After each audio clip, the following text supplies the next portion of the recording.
fall, probably September. Yeah. So stay tuned. We're kind of just warming up to that, talking about some sports topic. But I want to move over to this topic right here.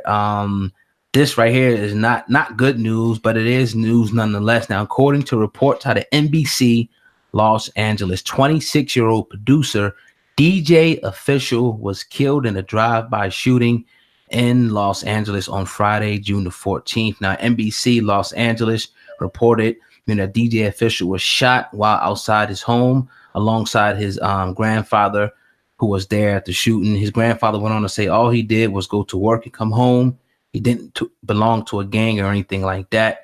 Now, we did find out, because a lot of people didn't know exactly who this guy was just from his name, but he did work under DJ Mustard's, label.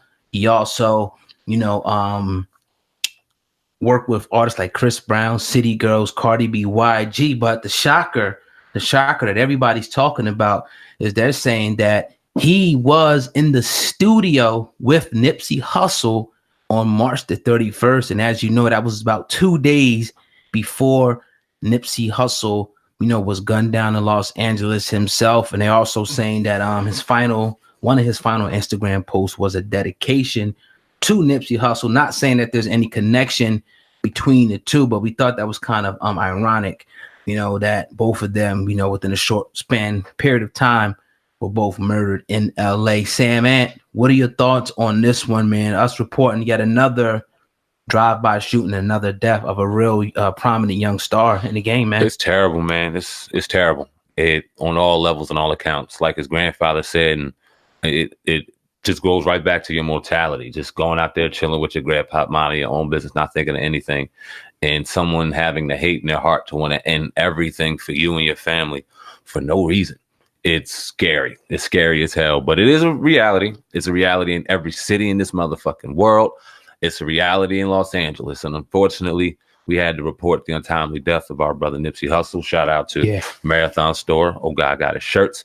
You know what I'm saying? But it very eerie coincidence. I'll put it to that. Just the fact that obviously there's still questions looming amongst or around Nipsey Hussle's death. Yeah, a lot of people may have put it to rest, but I know some people haven't. People are awaiting the trial, seeing what the more so what the motive was, what the story is, what really happened in those minutes, in those waking seconds to you taking this man's life, or was it more premeditated than what we're assuming? We want to know, and this just raises questions even more. Now, whether or not, like you said, there's a correlation is very ignorant and early to say, but it's a very eerie coincidence. Yeah, man, I think it's here's what I'll say.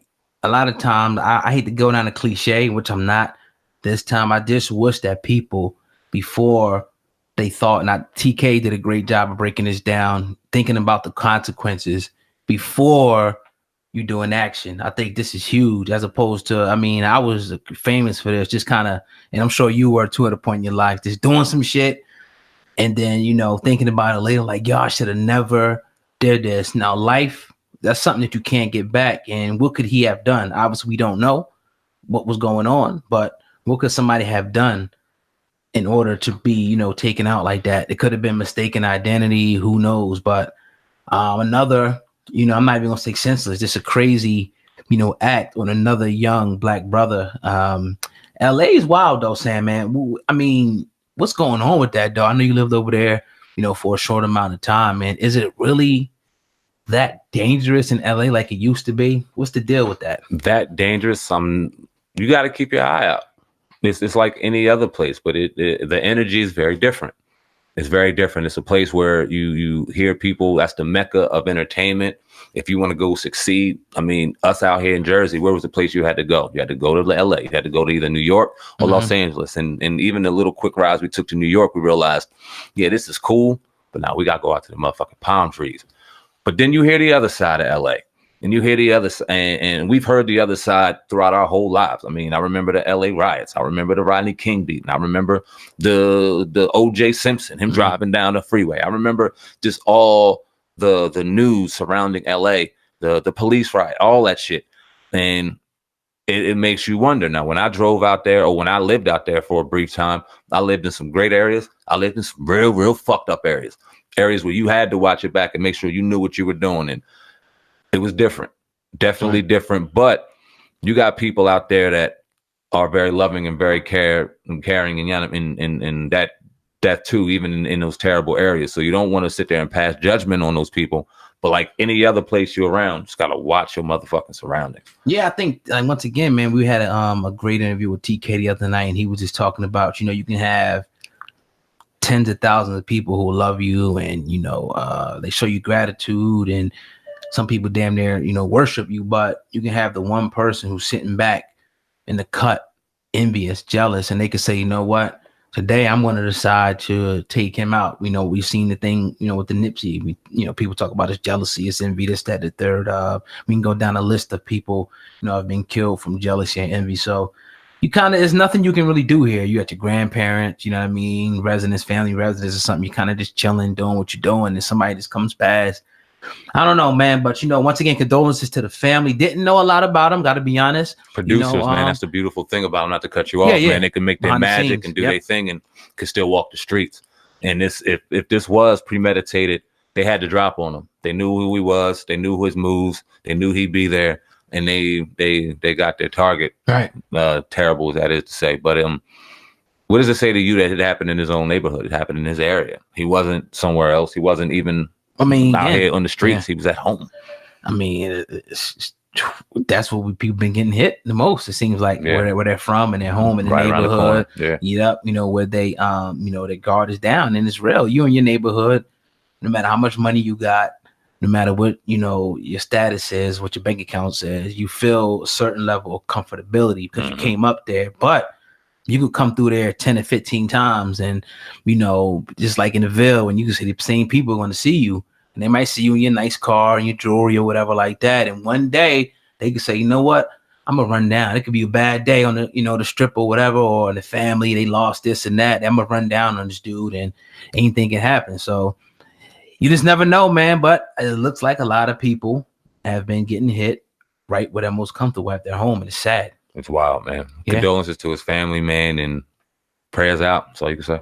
Yes, sir. But you're tuned into the Hip Hop Uncensored podcast with your brother, Oh God, and SamAnt. We're going in today on this Monday, kicking off the week the right way. If you're enjoying the podcast on any outlet, please do us a favor. Go ahead and hit the 5-star rate and let us know how much you dig in the podcast right now. Now, Rick Ross, man, went on his IG, SamAnt, and he said that he's going to be opening up the floodgates, and he's going to be releasing the monumental work, Port of Miami 2. Now we know Port of Miami 1 was a great body of work. You know what I mean? One of the albums that kind of defined Rick Ross, but it's been a minute and people been waiting for part 2.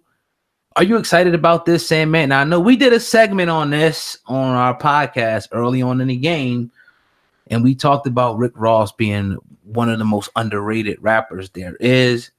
Does that still stand, SamAnt? And are you excited about Port of Miami? Hell yeah, I'm excited about Port of Miami too. This is my introduction to Rick Ross, Port of Miami 1. When you think about Push It to the Limit, that was on there. Hustling was on there. Yeah.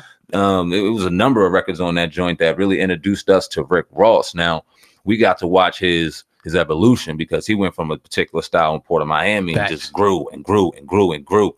So to see where he's about to come with this, every Rick Ross album, and we talked about this, whether or not he's underrated, because he gets a lot of slack, he gets a lot of criticism, a lot of trolling because of his past, because of him and his honesty about his past and shit like that. But when we talk about him as a rapper, him as a lyricist, I've never heard a bad Rick Ross album. I love them all. I can't wait for this one. We need some great rap album, great rap music in 2019. Start bringing those rappers in. I want to hear Kendrick fucking album come. Happy birthday, Kendrick. Today's his birthday, Gemini. You know what I mean? So yeah, man, I'm real excited about this, man. Yeah, Port of Miami too. I mean, I can't say enough about this. Rick Ross is definitely one of my favorite, rappers right now. You can always, like you said, you can go down this whole catalog, and I'll say my favorite album is Deeper Than Rap. That just brings me so many memories, you know what I mean, of my grind back. I think this came out 2009 or 2010, around that time. Yeah. But man, that album right there.